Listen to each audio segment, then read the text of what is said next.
Bonjour, très frères, sœurs et sœurs en Jésus-Christ. Voilà, nous avons été invités par Eden Voice TV pour parler de la personne de Jésus-Christ de Nazareth. Nous pensons, entre pasteur, votre serviteur Daniel Bouraimo, que c'est un thème très important parce que Jésus-Christ est le personnage central de la Bible. Donc, nous allons parler de lui. On va se laisser conduire par le Saint-Esprit. Je crois et j'espère que nous serons bénis par ce moment-là. Que Dieu nous bénisse. Voilà. Donc, quand on parle de Jésus-Christ, on parle de la personne que Dieu a envoyée du ciel pour venir sauver l'humanité. Quand on dit sauver, ça veut dire qu'il y a un danger. L'humanité était en danger. L'humanité allait vers une nuit privée d'étoiles, vers les ténèbres où il n'y avait pas espoir de lumière. Alors, comme Dieu a vu que l'homme était, n'est-ce pas, en train d'être d'aller sur un chemin de perdition, Dieu a décidé d'envoyer son Fils pour sauver l'humanité, pour sortir l'homme de l'enfer et pour le conduire, n'est-ce pas, j'allais dire, au ciel. Alors, permettez que je lise un verset important dans le livre de Colossiens, chapitre 1, versets 12 à 13, rapidement. On peut aussi paraphraser parce que la Bible dit comme ça que Jésus-Christ, notre Dieu, a envoyé son Fils. Il nous a sortis des ténèbres et il nous a transférés. Voyez, il nous sort des ténèbres et il nous transfère dans le royaume de son Fils. Amen. Donc ici, il y a un voyage qui a été fait. Jésus-Christ vient là où on est dans les ténèbres, vers la mort éternelle. Il nous sort de là et il nous conduit. Il y a un voyage. Donc on sort d'un royaume et on rentre dans un autre royaume. C'est Jésus-Christ qui a accompli cette mission-là. Voilà, donc pour que ça puisse se passer, Dieu, le ciel, a envoyé un ange qu'on appelle Gabriel, qui est allé vers une femme qu'on appelle Marie, et qui lui donne la prophétie. Pour dire, Marie, tu vas tomber enceinte. Tu vas faire un enfant. On va l'appeler Emmanuel, Jésus. La Bible dit, il va régner sur le trône de David éternellement. Et son règne n'aura point de fin. Et Marie était étonnée, puisqu'elle ne connaissait pas encore d'homme. Elle dit, comment cela se fera-t-il? Dans Luc chapitre 1, verset 26. Puisque je ne connais point d'homme. Et l'ange lui dit, ne t'inquiète pas. Le Saint-Esprit descendra sur toi. Et la puissance du Très-Haut te couvrira de son ombre. C'est pourquoi le Saint-Enfant qui va naître de toi sera appelé Fils de Dieu. Voyez, donc Jésus-Christ est le Fils de Dieu. C'est pourquoi ici, il y a quand même une différence entre la religion et la chrétienté. Regardez un peu l'image. La religion essaie d'aller vers Dieu.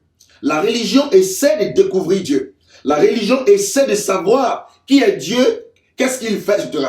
Mais dans le christianisme, c'est le contraire. C'est Dieu qui a décidé, alléluia, de se révéler aux hommes. Vous voyez, Emmanuel veut dire quoi? Ça veut dire Dieu est avec nous. Donc Dieu du ciel, il descend sur la terre. Il prend une forme corporelle pour sauver l'être humain. Ouais, donc c'est une histoire d'amour. C'est une histoire d'amour. Donc Dieu nous aime. Et ça confirme Jean 3, le verset 16.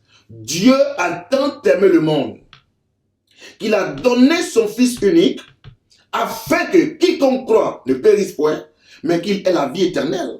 Donc Jésus-Christ, voyez, est le Fils de Dieu. Donc il est venu sur la terre parce que son Père l'a voulu ainsi. Dieu est descendu à travers, n'est-ce pas? Il a pris une forme humaine. Donc si nous le recevons, nous recevons son amour. Si nous l'acceptons, nous acceptons son amour. Mais si nous refusons, c'est aussi le même cas. Parce que Dieu ne va jamais nous obliger. Non, non, non, non, non. Il dit, je mets devant toi la vie et la mort. Choisis. Il y a une option. Donc Jésus-Christ est celui qui est venu pour nous sauver. Il est venu révéler Dieu. Il est venu se révéler à nous. Donc, Emmanuel, Dieu est avec nous. Le jour où il est descendu, les anges, le jour où il est né, où Jésus est né, les anges sont descendus sur la terre. Ils ont commencé à chanter. Gloire à Dieu dans les lieux très hauts et paix sur la terre parmi les hommes qui l'agréent. Donc, Jésus-Christ est celui que le ciel reconnaît. C'est celui que le ciel a mandaté pour venir sauver l'humanité qui était sur le chemin de la perdition, le chemin de l'enfer. Mon frère, ma soeur, la religion ne sauve pas. Non, non, non, non, non, non. C'est Jésus-Christ qui sauve. C'est lui qui sauve. Et c'est à partir de son ministère qu'est né le mot église. C'est quand Jésus est venu qu'il a parlé d'église. Donc aujourd'hui, vous voyez, d'après cette réalité-là, nous avons 3 types d'hommes sur la terre. Aujourd'hui, 3 types d'hommes. Dans 1 Corinthiens 10, au verset 32, Paul disait, ne soyez en scandale, ni aux Juifs, ni aux Grecs, ni à l'église de Jésus-Christ. Vous voyez un peu l'image. Ne soyez en scandale, ni aux Juifs, ni aux Grecs, ni à l'église de Jésus-Christ. Donc les Juifs, c'est la race que Dieu a choisie, c'est le peuple qu'il a choisi depuis Genèse 12, où il a dit à Abraham, quitte ta patrie, quitte ta nation, n'est-ce pas, quitte ton père, ta mère, et va dans le pays que je vais te révéler. Et quand tu partiras, je te bénirai. Je rendrai ton nom grand. Tu seras une source de bénédiction. Il dit tu deviendras une grande nation. Je bénirai ceux qui te béniront. Je maudirai ceux qui te maudiront. Il dit, en toi seront bénies toutes les familles de la terre. Donc Abraham est le père de la foi. Voyez, donc dans Jean 4, verset 22, la Bible dit, n'oubliez pas que le salut est venu par les Juifs. Donc Dieu a tissé une alliance avec les Juifs. Mais vous voyez, il y a les Juifs, mais il y a aussi les païens. Donc des païens, Dieu a sorti un groupe ethnique qu'on appelle les Juifs, vous voyez, pour le représenter. Maintenant, puisqu'ils n'ont pas accompli la mission en tant que tel sur le plan spirituel, vous voyez, donc Dieu va faire sortir un 3e groupe. Vous voyez, donc il y a les Juifs, il y a les païens. Maintenant, dans les Juifs et les païens, il y a un groupe qui va émerger, qui va donner sa vie à Jésus-Christ, celui que Dieu a envoyé du ciel.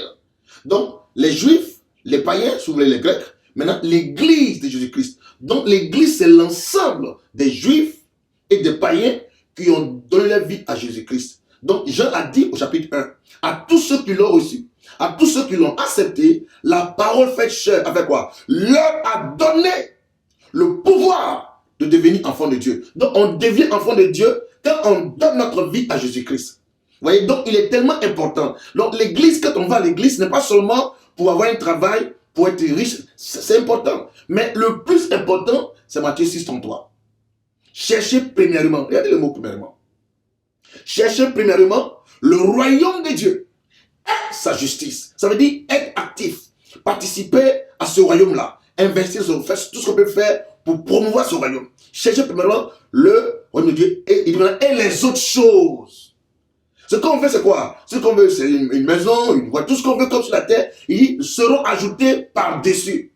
Alors mon frère qui m'écoute, ma sœur qui m'écoute, mets Jésus-Christ, n'est-ce pas, à la première place. C'est lui, avant et d'abord, c'est lui. Le reste vient après. Et donc il faut que notre foi soit rééquilibrée sur le personnage central de la Bible, qui est venu mourir sur la croix. Donc le salut est une histoire d'amour. Dieu a créé l'homme. Satan est venu pour venir s'aimer la mauvaise semence. Mais Dieu n'a pas abandonné l'homme. Non. Dans Romains 5, verset 8, je crois bien, la Bible dit, voyez, mais Dieu prouve son amour envers nous. Parce que lorsque nous étions encore des pécheurs, on était encore injustes, on était encore méchants, on était encore idolâtres, on était encore dans toutes sortes de vices. C'est ce temps précis-là que Dieu a choisi. Dieu prouve son amour envers nous parce que lorsque nous étions encore des pécheurs, Christ est mort pour nous. Christ est mort sur la croix. Donc sa mort, n'est-ce pas, est synonyme de la naissance d'un nouveau groupe de personnes qui sortent des ténèbres et qui entrent dans la lumière. Maintenant, vous voyez, dans chaque pays, il y a les lois. Moi, quand j'étais en Côte d'Ivoire, j'obéissais aux lois de la Côte d'Ivoire. Quand j'étais au Togo, au Bénin, dans différents pays, j'obéissais aux lois du pays.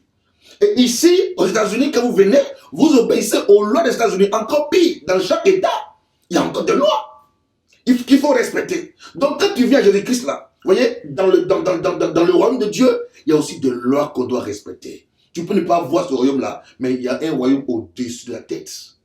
Et il y a un roi qui est assis sur le trône. Le trône n'est pas vide. Donc, quand on va à l'église, c'est pour adorer le Seigneur en esprit et en vérité.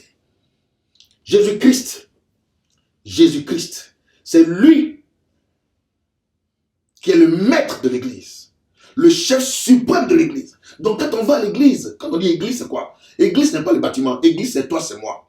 Donc vous voyez, les Grecs, les Juifs et l'église de Jésus-Christ. Donc l'église c'est la fête de Jésus-Christ. Et même dans Matthieu 16, verset 18, il a dit quoi? Il dit, et moi je te dis que tu es Pierre, et que cette pierre, je bâtirai mon église, et que les portes du séjour des morts ne prévaudront point contre elle. Donc, ouais, donc Jésus-Christ bâtit son église. C'est son église, c'est lui. C'est lui qui est. Quand on dit chrétien, ça vient du mot Christ. C'est lui qui a été oué. Donc en lui, nous sommes des petits oué. Donc on lui ressemble. Donc on prend le caractère de ce royaume-là. Donc on vit selon les lois de ce royaume-là. Voilà, c'est très très important. Donc l'église, c'est vrai, est constituée de personnes qui sont rachetées. C'est-à-dire qui ont donné leur vie à Jésus-Christ. Dans Jean 1,12, il dit à tous ceux qui l'ont reçu, à ceux qui l'ont accepté, je l'ai déjà cité tout à l'heure, il dit il leur donne le pouvoir. Donc nous recevons le pouvoir. Le diable n'a plus de pouvoir sur nous. La mort n'a plus de pouvoir sur nous. Les portes de l'enfer sont brisées parce que son nom est une âme puissante dans le combat spirituel. Donc si nous voulons entrer dans les différentes ramifications par rapport à Jésus-Christ, mais on écrit tout un livre. Parce que Jésus-Christ a plusieurs fonctions. Il a sa mission qu'il a fait dans le passé, dans le temps présent, sa mission future. Tout ça, si on veut le toucher, on n'en finira pas. Mais ce que nous devons savoir, c'est que Jésus-Christ, c'est lui qui nous a rachetés. La Bible dit, il nous a rachetés par son sang, par sa mort et sa résurrection. Donc, il a fait de nous quoi? Des sacrificateurs. Alléluia. Nous sommes des sacrificateurs. On doit servir le Seigneur. Tous les chrétiens qui sont nés de nouveau ne peuvent pas rester les bras croisés. Non, non, non. Parce que tu dois servir le Seigneur. Donc, tu sais celui qui est mort sur la croix. Et quand Jésus est mort, les femmes sont venues au cimetière. Même dans sa mort, elles vont encore acheter des aromates pour aller embaumer son corps. Pour que ça dégage une odeur, n'est-ce pas, merveilleuse. Mon frère, ma soeur, tout chrétien qui est converti est sacrificateur. Il fait des sacrifices pour que le royaume de Dieu soit prêché, pour que le royaume de Dieu puisse avancer. Il évangélise, il gagne les âmes, il soutient les frères et sœurs, il intercède, il manifeste l'amour. Voyez, c'est ça le chrétien qui est né de nouveau, qui a donné sa vie à Jésus-Christ. Voilà, donc vous allez voir dans Actes chapitre 2, à la Pentecôte, l'Esprit Saint est descendu. Mais il y a une histoire intéressante que je vais voir si je peux comprendre les choses. La Bible dit quand les apôtres ont été convertis dans Actes chapitre 2, versets 46 et 47, la Bible dit qu'ils ne se quittaient plus. Les chrétiens étaient chaque jour tous ensemble, assidus au temple. Assidus au temple. Ils rompaient le pain dans les maisons et prenaient leur nourriture avec joie et simplicité de cœur, louant Dieu et trouvant grâce auprès de tout le monde. Et le Seigneur ajoutait chaque jour à l'église ceux qui étaient sauvés. Donc, ouais, les apôtres étaient ensemble. Ils avaient tout ensemble. Donc, Jésus-Christ, qui est le chef de l'église, qu'est-ce qu'il faisait? Il ajoutait à l'église ceux qui étaient sauvés. C'est ça, le mot sauvé. Bref, mes frères, mes sœurs, rapidement, je vais vous parler de 4 types de vie. Ouais, à l'école, on nous a appris 3 types de vie. N'est-ce pas? La vie végétale, qui parle des plantes. La vie animale, les animaux, toutes sortes. Les animaux qui sont dans l'air, les animaux aquatiques, etc. Et la vie des êtres humains, les hommes. Mais il y a une vie qu'ils ne connaissent pas. Il y a une vie que l'étude universitaire ne va pas t'accorder. Il y a une vie que les hommes du monde ne connaissent pas. C'est la vie éternelle. Cette vie éternelle-là, on ne la trouve nulle part ailleurs. C'est en Jésus-Christ. C'est en Jésus-Christ. Dans Actes 4,12, les apôtres ont sonné le glas, ils ont dit, Actes 4,12, il n'y a de salut en aucun autre. Car il n'y a sous le ciel aucun autre nom qui a été donné parmi les hommes par lesquels on doit être sauvé. En dehors, bien sûr, du nom de Jésus-Christ. Mon frère, ma soeur, si tu invoques un autre nom, s'il y a une déesse, une divinité, un Dieu que tu adores, ou bien un pasteur que tu adores, je vais te ramener à la parole de Dieu. La Bible. Il n'y a de salut en aucun autre. Jésus-Christ est le seul qui est venu mourir sur la croix. Et c'est lui qui nous enseigne ce que c'est que la vie éternelle. Quand on va dans Jean chapitre 17, là où il a fait la prière sacerdotale, qu'est-ce que Jésus a dit quand il parle de la vie éternelle? C'est très important que nous les chrétiens, nous lisions notre Bible comme les chrétiens de Béret, dans Actes 17, 11. La Bible des chrétiens de Béret, ils avaient raison, ils fouillaient les Écritures pour voir si ce qui était enseigné était conforme aux Écritures. Donc dans Jean 17, qu'est-ce que Jésus dit? Il dit au verset 3, « Or, la vie éternelle, c'est qu'ils te connaissent, toi, le seul vrai Dieu. » Attention. C'est qu'ils te connaissent, toi, le seul vrai Dieu, et celui que tu as envoyé, Jésus-Christ. Mon frère, ma soeur, beaucoup connaissent Dieu. Ils prétendent connaître Dieu. Même les démons savent, ils connaissent Dieu et ils tremblent. Mais la Bible dit, la vie éternelle, c'est de connaître Dieu et celui qui l'a envoyé. Donc Jésus-Christ est celui qui a été envoyé. Il n'est pas venu avec son... Il est venu parce qu'il a été envoyé. Tous les anges ont refusé parce qu'il y avait un prix à payer. Le sang devait être versé. Sans émission de sang, sans effusion de sang, autant pour moi, il n'y a pas de rémission de péché. Donc il fallait que le problème du péché soit réglé. Alors pour que ce soit réglé, il faut que quelqu'un donne sa vie. Sa vie est donnée pour que la vie soit sauvée. Et c'est ça la vie éternelle. Donc croire en Dieu, mais croire en celui qui l'a envoyé, qui est venu mourir sur la croix, qui a payé le prix. C'est ça. Seulement dans Apocalypse 4 et 5, vous allez voir que les anges chantaient un cantique. Gloire à Dieu, à celui qui est assis, n'est-ce pas, sur le trône, qui règne éternellement. Donc, ils chantaient uniquement la gloire à Dieu. Mais quand Jésus est mort sur la croix, Jean a vu le ciel ouvert. Mon frère, ma soeur, il y a un trône au-dessus de notre tête. Jean a vu le trône. Esaïe a vu le trône. Ézéchiel, mon nom Daniel, ils ont vu le trône. Mais quand Esaïe a vu le trône, il a crié, je suis mort, je suis un pécheur, j'ai vu Dieu sur son trône. Donc Jean a fait la même vision. Il a été ravi en esprit. Et il y a une porte qui s'est ouverte au ciel. Et la vallée du monte. Et quand il est monté, la première chose que Jean a vue, c'était quoi? Un trône. Et le trône n'était pas vide. Quelqu'un était assis sur le trône. Vous voyez? Donc le premier cantique que les vieillards chantaient, c'était à Dieu le Père qui a créé toutes choses. Mais quand Jean regardait, la Bible dit qu'il y avait un livre qui était écrit au-dedans et au dehors, qui était scellé de 7 sceaux. Parce que c'est comme ça chez les Juifs. Quand on va intégrer, on scelle le sceau, le titre foncier. C'est ça, le plus A. Donc, maintenant, la Bible dit qu'une voix a dit qui va ouvrir, qui va rompre le sceau et l'ouvrir. Personne dans le ciel. Et Jean a commencé à pleurer. Et un des vieillards est venu, il dit, Jean ne pleure pas. Pourquoi? Il donne le pourquoi. Parce que le lion de la tribu de Juda, il a vaincu. Lui, il peut prendre le sceau, le rompre, briser les liens et lire ce qui est à l'intérieur. Donc, Jean s'est ressaisi. Quand il a commencé à regarder, il a vu au milieu du trône et des 24 vieillards, vous voyez, un agneau qui était là comme immolé. Jésus était au milieu du trône et au milieu des 24 vieillards. Il occupe une position centrale. La personne de Jésus-Christ. Jésus-Christ occupe une position centrale. Il était au milieu des 24 vieillards, au milieu du trône de Dieu. Et donc on dit le lion a vaincu. Mais quand Jean a regardé, il a vu un agneau. Jésus-Christ, il est lion, mais il est devenu agneau, l'agneau pascal, qui a été immolé dans Genèse, dans Exode chapitre 12. Lorsque Israël était en esclavage pendant 400 ans, il fallait qu'il soit délivré.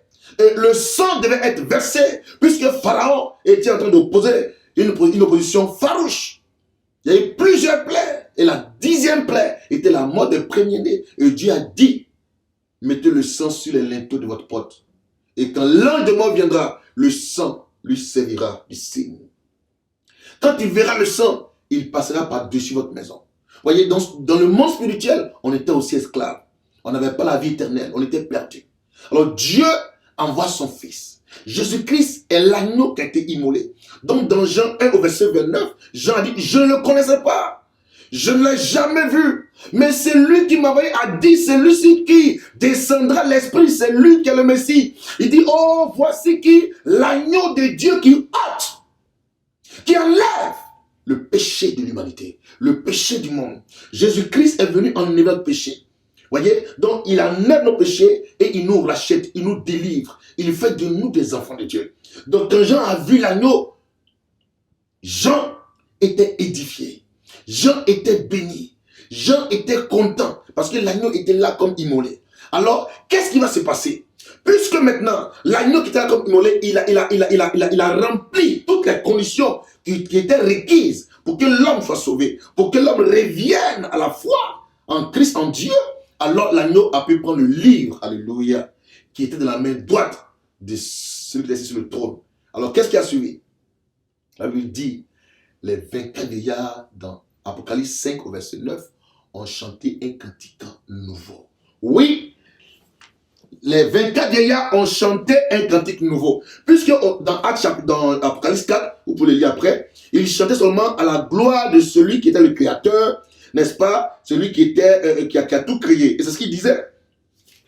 Je ne sais pas si on peut lire cela. Voilà. Maintenant, je suis dans Apocalypse chapitre 5, Au verset 9, je lis. Et il chantait un cantique nouveau en disant, tu es digne de prendre le livre et d'en ouvrir les sceaux, car tu as été immolé et tu as racheté pour Dieu par ton sang les hommes de toute tribu, de toute langue, de tout peuple, de toute nation. Verset 10. Et tu as fait d'eux un royaume et des sacrificateurs pour notre Dieu, et ils régneront sur la terre. Alléluia. Jésus-Christ était digne par rapport au sang qu'il a versé, par rapport au prix qu'il a payé. Mon frère, ma soeur, notre foi, il y a un prix à payer. Toute personne qui veut vivre pieusement en Jésus-Christ sera persécutée. Voilà, donc Christ a été persécuté. Les gens qu'il a guéris, les gens qu'il a nourris, même les gens qu'il a ressuscités, il priait crucifiez-le, mais il a accepté. C'était une opprobre, une ignominie qu'il meurt sur la croix. La Bible dit maudit soit quiconque est pendu sur la croix. Mais Jésus-Christ a été maudit pour nous, pour qu'on soit béni, pour qu'on soit délivré, pour qu'on soit restauré, pour qu'on puisse maintenant adorer Dieu en esprit et en vérité. Donc les anges et les 24 vieillards automatiquement ont chanté un cantique nouveau. C'est alléluia. C'est vrai, au début, ils cherchaient seulement à Dieu. Vous voyez, c'est lui qui a créé toutes choses. Mais quand l'agneau, n'est-ce pas, était trouvé digne de prendre le livre, de rompre les sceaux, un cantique nouveau a été chanté. Mon frère, ma soeur, pourquoi tu vas aller en enfer alors que tu as la possibilité d'aller au ciel? C'est pourquoi nous sommes là, les hommes de Dieu. C'est pourquoi nous sommes là. Notre mission, vous voyez, la mission de l'église tourne autour de 3 axes. On doit vider l'enfer pour remplir le ciel. Vider les ténèbres pour remplir le royaume de lumière. Par la prédication de l'évangile, le vrai évangile. 2, nous devons, n'est-ce pas, adorer Dieu, manifester sa gloire sur la terre. C'est ça ce qui nous attend de nous. Et la troisième chose, c'est quoi? C'est faire des disciples, former des gens qui vont prendre la relève, qui vont continuer. Voilà. Vider l'enfer, remplir le ciel. La même mission. Ton voisin, tes amis, tes connaissances, parle de Jésus-Christ. Ils peuvent ne pas s'être sur le champ, mais continuer de parler. Un jour, la parole fera son effet. C'est ça qui est la vérité. Voilà. Et de 2, Dieu veut qu'on le glorifie. Quand on va à la maison ou bien à l'église, quand on est chrétien, on adore Dieu. On loue Dieu. C'est ça. Que notre vie reflète la gloire de Dieu. C'est-à-dire qu'il faut qu'on voit en nous quelqu'un qui est né de nouveau. Dans notre comportement, notre caractère, notre langage, notre manière de vivre. Dans ton foyer, on doit voir que ton mari, ta femme est né de nouveau, tes enfants. Il faut qu'on voit cela en eux. Maintenant, la troisième chose, c'est faire des disciples. Des disciples, c'est ceux qui sont gagnés à Christ maintenant, les former pour que demain, eux aussi, puissent prendre la relève pour continuer l'évangile. Alors, permettez que je lise un passage rapidement dans Éphésiens chapitre 4, verset 11. Parce qu'il y en a aujourd'hui qui disent qu'on n'a plus besoin des pasteurs. Voilà, tout le monde est oint à le Saint-Esprit. Non, attention. Jésus-Christ, qui est le chef de l'Église, il est le chef suprême de l'Église. Et en lui se trouve toute la connaissance, toute la plénitude de Dieu. C'est Jésus-là. Quand il a fini sa mission, n'est-ce pas? Il est sur la terre, il sait que c'est vrai, on aura le Saint-Esprit, il a promis.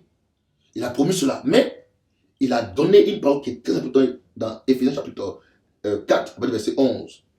Jésus-Christ lui-même.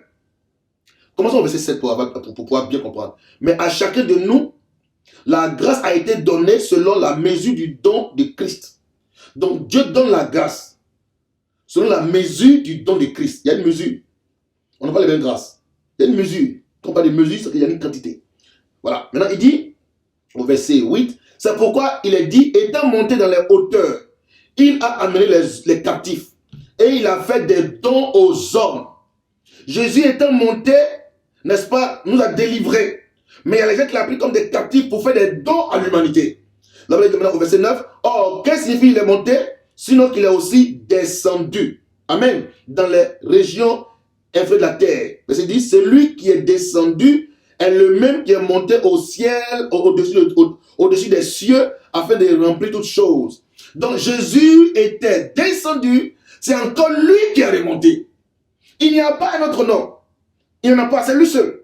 Il est descendu parce qu'il a été envoyé, il est descendu. Donc la parole est devenue chair dans les entrailles de Marie.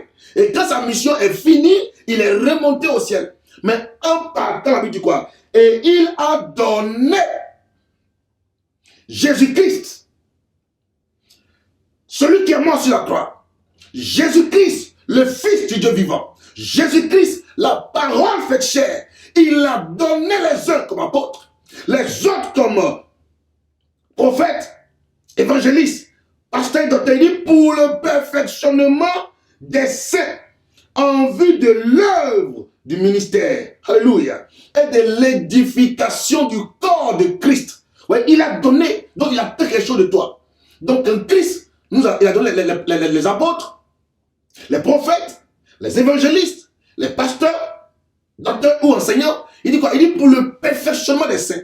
Donc notre travail se constitue à rendre les hommes parfaits en Christ par la prédication de la parole. Donc au fur et à mesure que la parole est prêchée, elle apporte une transformation. La parole de Dieu, ce n'est pas une information. Non, non, non, c'est différent. Dans Romains 12, 2, il dit, ne soyez pas conformes à ce monde, mais soyez transformés. C'est comme on prend de l'eau chaude et puis on met un thé à l'intérieur. Donc le thé va finir, n'est-ce pas, par s'effiltrer dans l'eau et l'eau change de couleur. Parce que, vous voyez, l'eau prend la couleur du thé. Donc quand la parole de Dieu, n'est-ce pas, vient dans ta vie, elle apporte maintenant une nouvelle saveur à ta vie. Ta vie prend la couleur, n'est-ce pas, de la parole de Dieu. C'est ça qui est la vérité.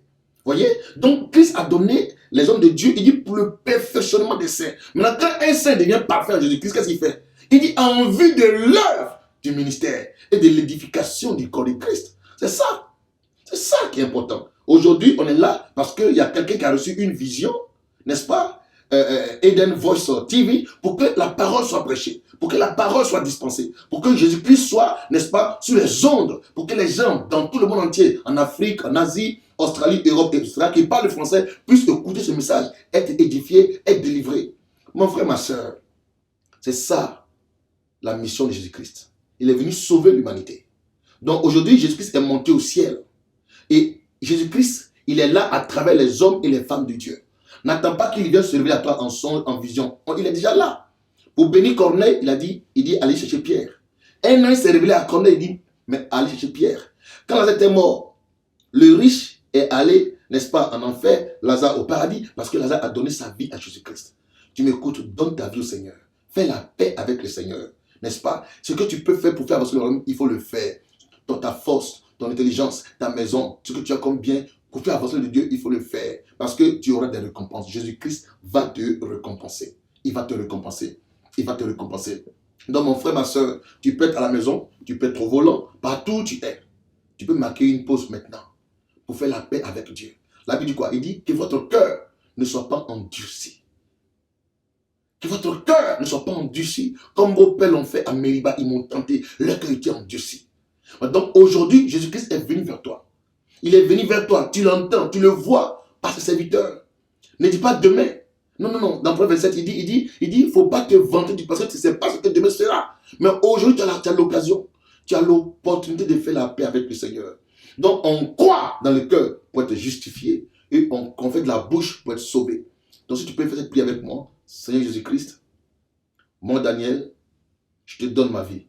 Je t'accepte comme Seigneur et Sauveur de mon âme. Seigneur, écris mon nom dans le livre de vie. Accepte-moi, fais de moi ton enfant.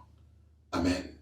Mon frère, ton nom est écrit dans le livre de vie. Maintenant, joins une église vivante, une église évangélique, là où la vraie parole est prêchée, là où le Christ est prêché, là où ton âme va être délivrée. Mon frère, ma soeur, c'est vrai, le monde est beau, tout est beau. Mais il y a un temps où il y aura le jugement. Ce même Jésus-là, il va venir pour enlever son église. Seras-tu parmi ceux-là? Tu dois être parmi, parce qu'il est mort pour toi, il t'aime. Sois béni, sois fortifié, que sa grâce repose sur toi. Je prie que tes péchés soient pardonnés, soient effacés et que ton nom soit écrit dans le livre de vie de l'agneau et personne ne pourra l'enlever. Que Dieu bénisse, n'est-ce pas, et Eden Voice TV, que sa grâce repose sur cette émission et que Dieu bénisse son serviteur Edson qui a cette vision au nom du Père, du Fils et du Saint-Esprit. Amen.